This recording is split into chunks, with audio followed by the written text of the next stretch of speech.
Hi, I'm Joe. This is James, and these are our news and notes for Week 5. Hey, James, let's start with some injury updates, especially one concerning probably our biggest game of the week over at Chuck Hughes Stadium. Yeah, Downey quarterback Brett Neves left last week's game late in the first half with what we believe to be a shoulder separation and some type of ankle injury. It turns out it was a really bad ankle sprain, and he is somewhere between questionable and doubtful for Friday's game against Modesto. If he is a scratch, if he can't go, look for Tyler LeCain to step in. LeCain steered last week's victory for the Knights, came in, had kind of a rocky performance in the second half, but like I said, he's taking all the snaps this week, and Downey coach Jeremy Plow is confident that he can lead them to a win. What about Will Camps, the big defender over at Ripon Christian? Yeah, I was at the game last week. Oris Stemba's 49-43 victory over Ripon Christian, and Will Camps was on the sideline in street clothes.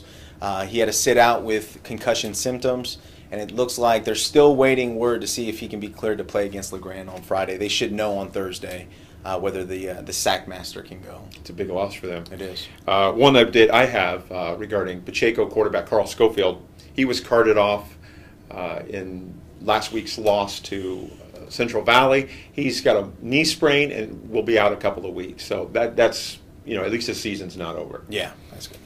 Hey, in another game we're going to be covering this Friday night, you've got a note from up in Dunlavy Field in Sonora. Yeah, Friday's game will put Calaveras and Sonora under the microscope, but it also puts the two-tone turf at Dunlavy Field under the microscope as well. The turf was put in ahead of the 2005 season, and the lighter shade of green apparently it isn't UV resistant, and it's deteriorating. From the elements and from the usage, and so a lot of the blades have been broken down to the rubber. Coach Brian Craig assures me that the surface is still playable, but they are going to replace it first thing after the season. Okay. They've got a two-tone field, much like Oregon, University of Oregon, yes, with different shades of green. Hey, a couple of notes regarding some players in our district who are getting a lot of attention.